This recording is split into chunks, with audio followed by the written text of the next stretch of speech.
You are listening to the Norton Library Podcast, where we explore classic works of literature and philosophy with the leading scholars of the Norton Library, a new series from W.W. Norton that introduces influential texts to a new generation of readers. I'm your host, Mark Chirino, with Michael Von Cannon producing.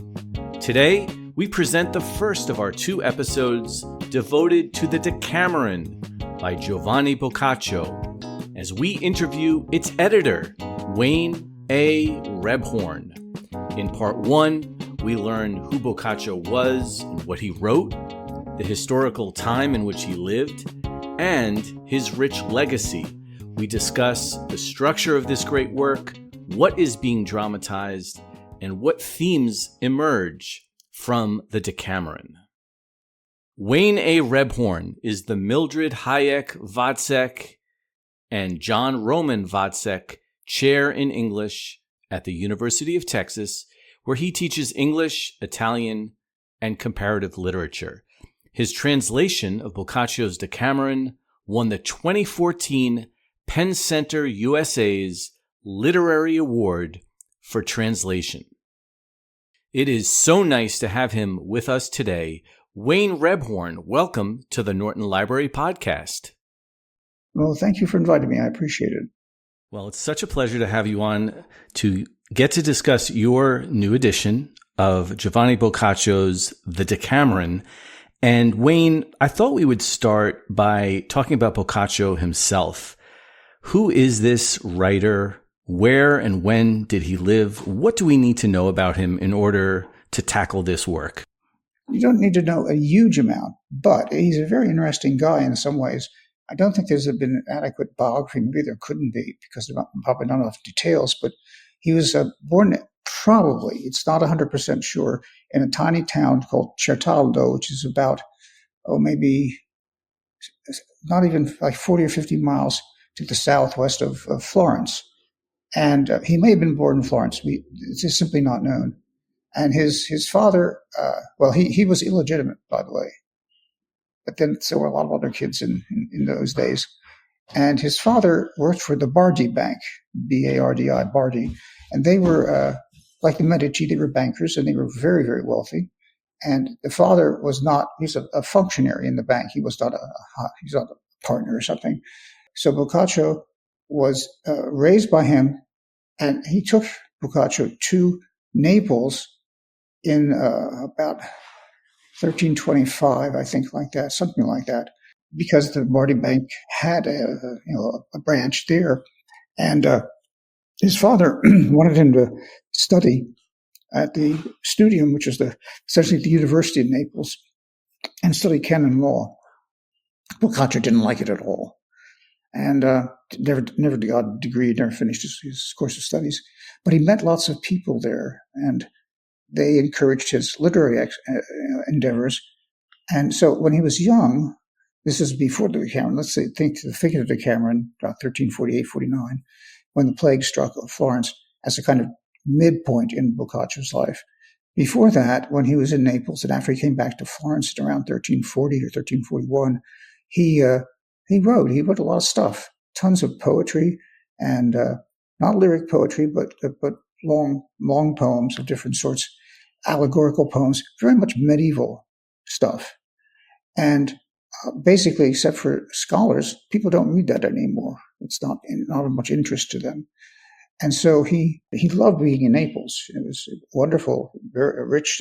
By Naples, of course, Naples was the head of all of southern Italy and Sicily in the period. So it was a large kingdom and wealthy. And he was attracted to the court, to its elegance, to its wealth, to its opulence, and so on. He would have stayed there if he could have, but he didn't get a kind of permanent invitation to be a hanger-on. So he went back to Florence. He always had, to some degree, money problems.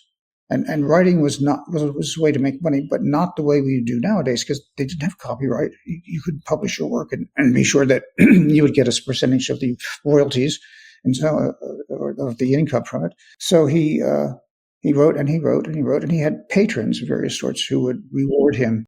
He met Petrarch, the the model poet for Italians. There had been poets before him, of course Dante most famously, and poets afterwards, but Petrarch really, he wrote a sonnet sequence, which is what we know him for mostly nowadays. This became a model for sonnet sequences all over Europe and so on. So but even in his time, he was pretty well known. However, at this time in his life, he was also a dedicated classical scholar. Because one of the things about the Renaissance, the word means, of course, rebirth. It's rebirth of classical antiquity. That's too limited a definition, but nevertheless, Petrarch was part of that. He went around to monasteries trying to find old manuscripts of classical texts and so forth and so on. And there are classical poets like Catullus, the great Roman poet, we would not have unless somebody found it in a monastery some way and then published it. But in the second half of Boccaccio's life, after the Decameron, he mostly writes in Latin. And he writes like he did something on the pagan gods, identifying them. Because you have to think we didn't have like the internet and we didn't have Google and things like that. So who were these hundreds of classical deities sprinkled throughout classical literature? And he wrote on famous women and that sort of thing from the ancient world primarily, but not exclusively. So he was a scholar. Again, nobody but scholars will read this. The one book we all read by Boccaccio is, of course, the Decameron. So how would the Decameron have been disseminated at that time?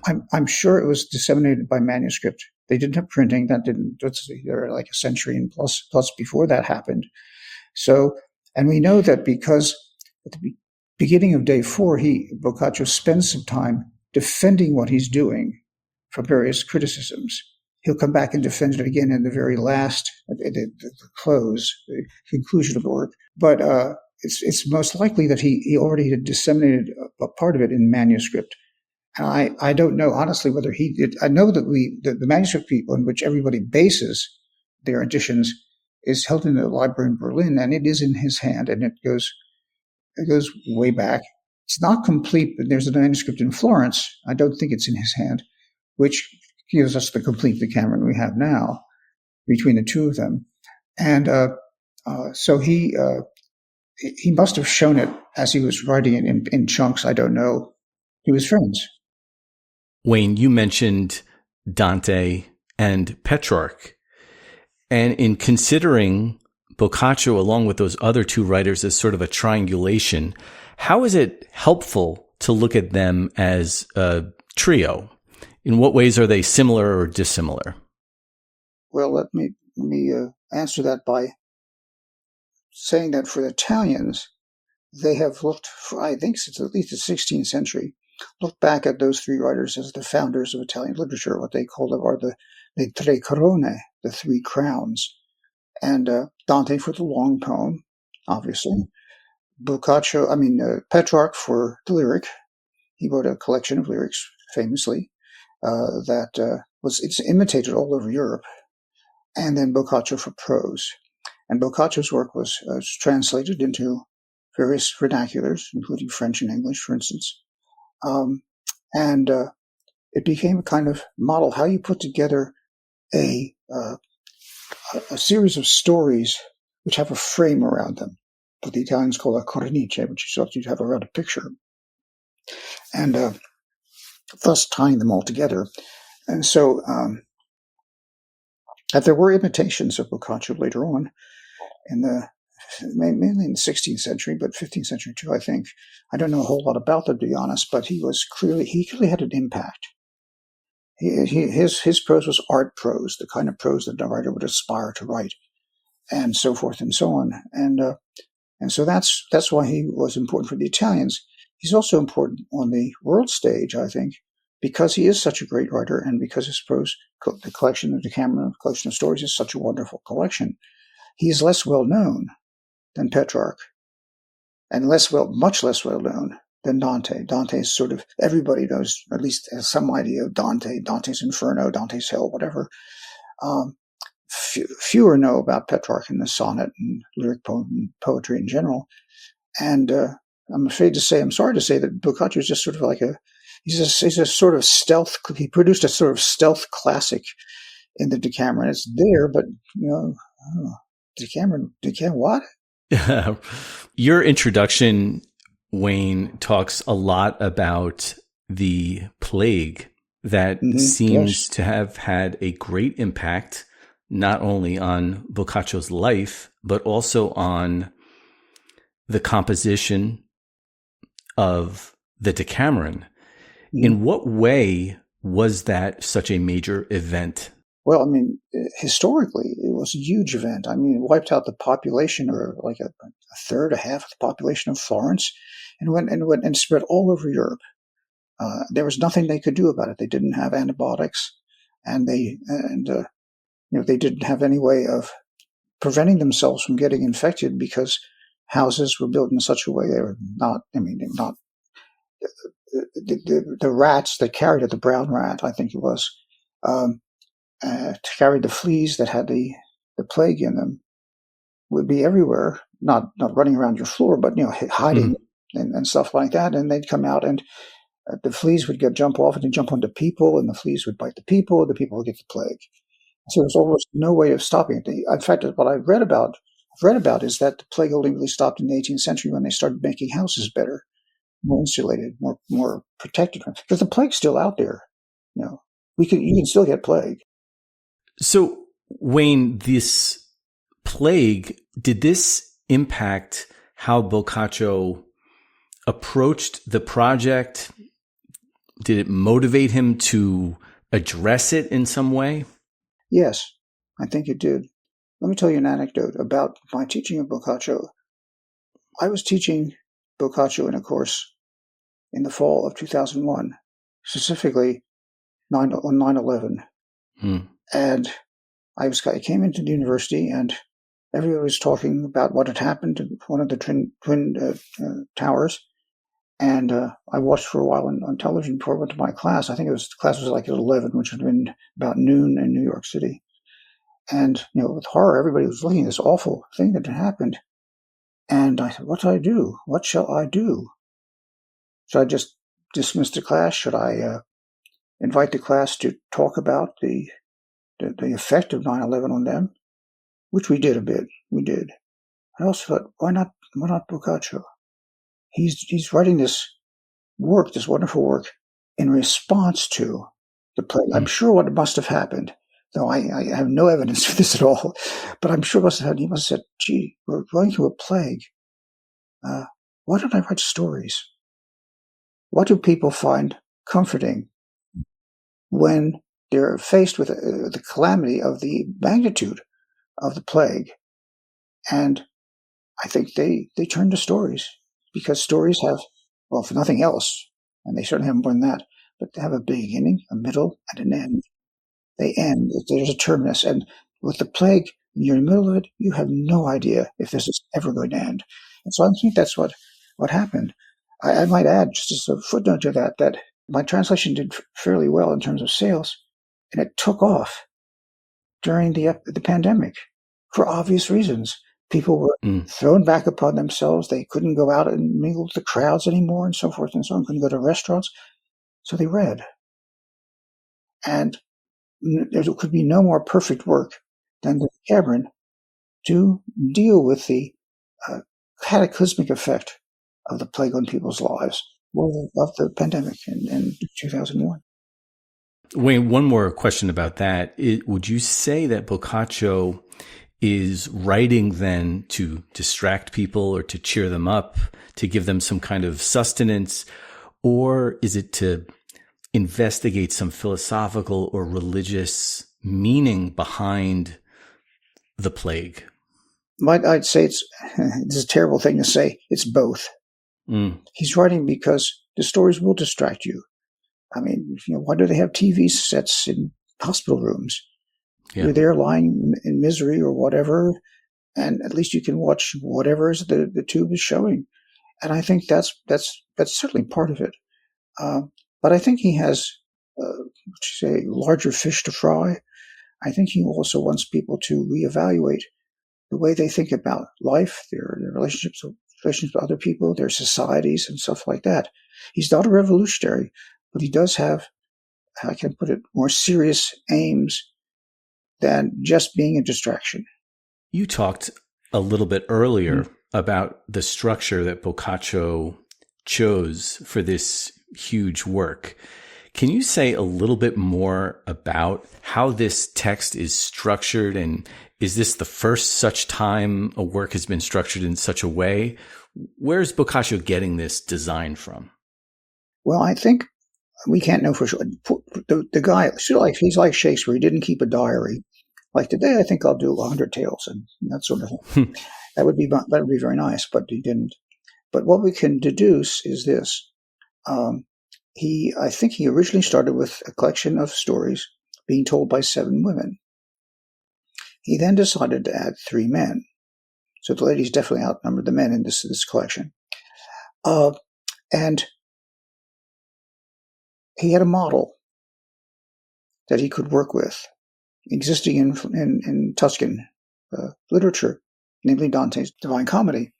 By the way, he didn't call it the Divine Comedy. That's a 16th century Italian label for it.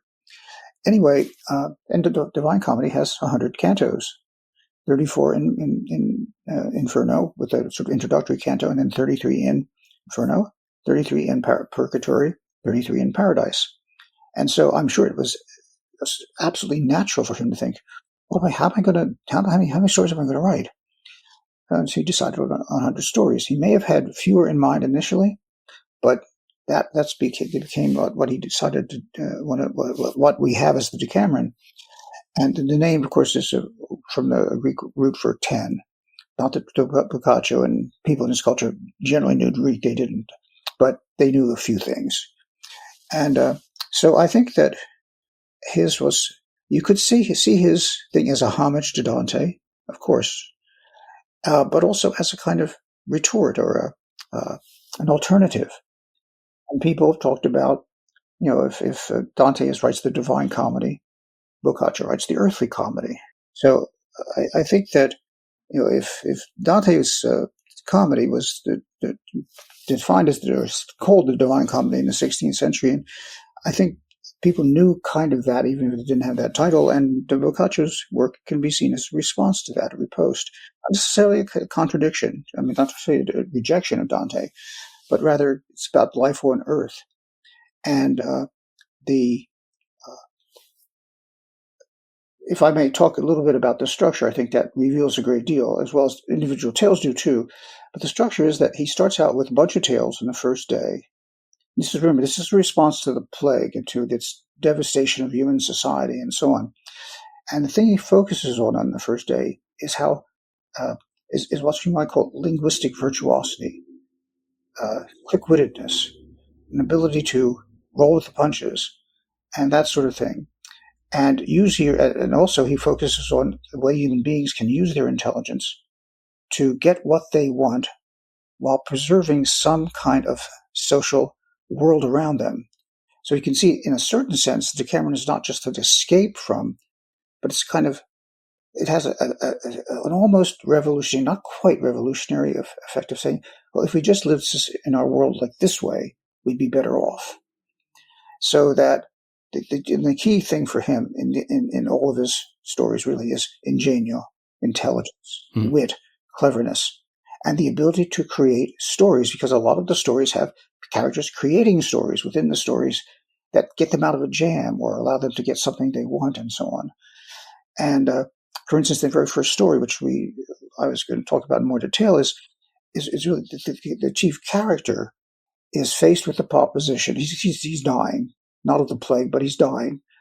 And he's worried that he's staying with a couple of moneylenders, Florentine moneylenders, Burgundy, and he's afraid he's going to get kicked out on the street because he's also, his reputation is he's a really bad guy, does all sorts of wicked things throughout his life.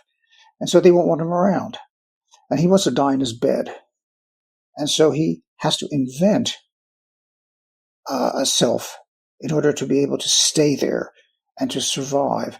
And you can see now why I think this text just took off during our pandemic, because how do you survive something like that? And of course, it's also a comic tale, and it's a sort of a thumb in the eye or a finger in the air to conventions and to the Catholic Church, among other things, because his name is Chapoletto, this character in the first tale. What he does is he invents a self by way of a confession. Here he is. He's faced with death. He's faced with more than death. He's faced with going to hell. And so he says to the two Italians with whom he's living, he said, go get me a priest, and I'll make a confession to him. But make sure he's a dumb priest, right? And he's not too smart. And so he begins telling us this confession, which is that his life turned 180 degrees in the opposite direction. Everything he does is saintly and so forth and so on. And the priest helps him off by saying, tell me more. Here's another sin to deal with and so forth and so on. And he confesses every sin, but they're all very, very pale versions of sins. Like once I cursed my mom, I should never have done that, and so forth and so on. And he turns himself into a saint, kind of in the priest's eyes. And the priest goes back to I think he's a friar or something. Anyway, he goes back to his monastery and he says, we've got this guy, we've got to make him into a saint. And he's, as I say, the story starts out, he's the worst man who ever lived. And he's dying and he's trying to get, at least to have a nice, comfortable bed to stay in until he passes into the next world or wherever that may be. And think about that story in terms of the context of the plague. What are the things that plague does to you? It frightens the hell out of you, right? It could be you. You could be dying. You could be a corpse put on the street to be collected by the gravediggers or whatever. And he has I wouldn't call it courage, but in a certain sense it is, to face that and say, no, I'm not going to see life as preparation for death. I'm going to see life as what it is now. I'm going to live it fully and truly. And so he faces death unafraid. And you think about that just as a response to the plague. It must have been what Boccaccio was after. Which it's not, all those stories aren't like this one, but they kind of echo it because they are an embrace of life in its richest ways, in rich ways. And that's what I think also one of the attractions of the text when Boccaccio wrote it to his contemporaries, because he was a classic by the time he finished writing the thing, I think. Just as Petrarch was a classic and Dante was a classic in Boccaccio's own time, by the 16th century, they were the big three, as it were, of Italian literature. And I think it's this message, well, there are many messages in the Decameron, but the message that you should face life without living in dread of the plague striking you down tomorrow. Do these stories have a grand arc? Can you go in and out of any of the 100 stories out of sequence and you'll get just the same amount? Or is there a kind of a larger narrative that connects all of these sequentially? Well, you can certainly read the stories in and of themselves. They have, because they have a beginning, a middle, and an end. They have characters trying to deal with threats to their livelihood or to their lives and things like that, and also just wanting to get into bed with somebody else's wife or what have you. And so there's a structure there. But you can also look at the whole evolving structure of the Decameron itself. Day one is about characters who, get what they want, get out of jams or whatever, using their wit, but it doesn't have a theme. Day two has a theme. The theme is fortune. Fortune is like all the unpredictable, all the contingent things in the world around us we can't deal with unless we can. And so these are human beings in day two who are in all sorts of situations where they're kind of buffeted around by the winds of fortune, but who nevertheless seem to come out okay at the end. And then day three, the characters choose a different theme, which is, let's talk about fortune, but how characters manage it. So it's even more forceful about how human beings can, in fact, manage the difficulties they have. Day four is about tragedy, where the irrational, inside people, outside people, subjects you to awful things. You can see how the plague is always in the background here. And then day five is about comedy. Let's take day four and turn it upside down, and now the characters manage to get out of jams, manage to survive, and so on. Day six is really just jokes. It's witty quips, witty remarks. But that sort of boils down the Decameron to its essence. You're capable to do things with language. You to entertain, you put things in their place. Day seven, you think, well, if you think about the 6 days of creation, day seven should be heaven. Quite on the contrary, day seven is about wit gone crazy, gone run amok. It's about characters doing sometimes quite nasty things to one another, almost killing people because they're manipulating them with their own intelligence. And that goes on for 3 days. Day 8 is a reprise of day 7, and day 9 is a free topic, but it seems that more of the same. And then on day 10, which is the guy who chooses the theme is named Panfilo, which means all loving or all lover of everything.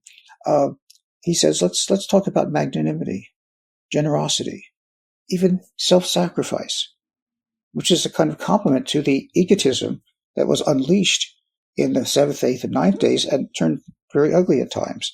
So you can see there's a structure here. It doesn't lead to a conclusion. It's not like in the conclusion, Giovanni Boccaccio doesn't say, okay, let's go out and reform Florence. Let's transform our society. It's merely pick up what you can from this. The characters go back to their normal lives, and they've had their fun. They've had a chance to think through their stories, because we think through stories. We always do. And they've done that. They've never sort of summed it up and said, oh, yes, we need to do this or that or the other thing. But you, as a reader, can pick up things from that. The only time, there's one story, which is I'm pretty sure it's in day 5, but anyway, where a woman is condemned to death in, I think it's either Prato or Arezzo, it's not a town in Tuscany, and she's brought before a magistrate, and she says, I want to defend myself, which is already unusual. Women didn't, speak in public and so forth and so on in those days. And she says, basically, the story she tells is, that's a story, but a proposition she offers the judges, ask my husband, has he always been satisfied with me sexually? Because she's having a lover, and that's why she's been condemned to death. Ask my husband if he's been satisfied with her in terms of going to bed and stuff. And then her husband says, yes, he has been. And she says, well, so if, basically I fed my husband and I have leftovers, what should I do? Throw them to the dogs? And so he justifies this with this gustatory metaphor, why it's okay for her to have had a lover. And everybody cheers her in the court. She gets off, and not only that, the people of the town transform their laws so they no longer punish extramarital sex with death. So it's a one story in the old Decameron where a social change is produced. Wayne Rebhorn, thank you so much for coming on the Norton Library podcast to discuss your edition of the Decameron by Giovanni Boccaccio. Thank you, Wayne. You're welcome, of course. It's been a pleasure. The Norton Library edition of the Decameron by Giovanni Boccaccio, edited by Wayne A. Rebhorn, is available now in paperback and ebook. Check out the links in the description to this episode for ordering options and more information about the Norton Library, including the full catalog of titles.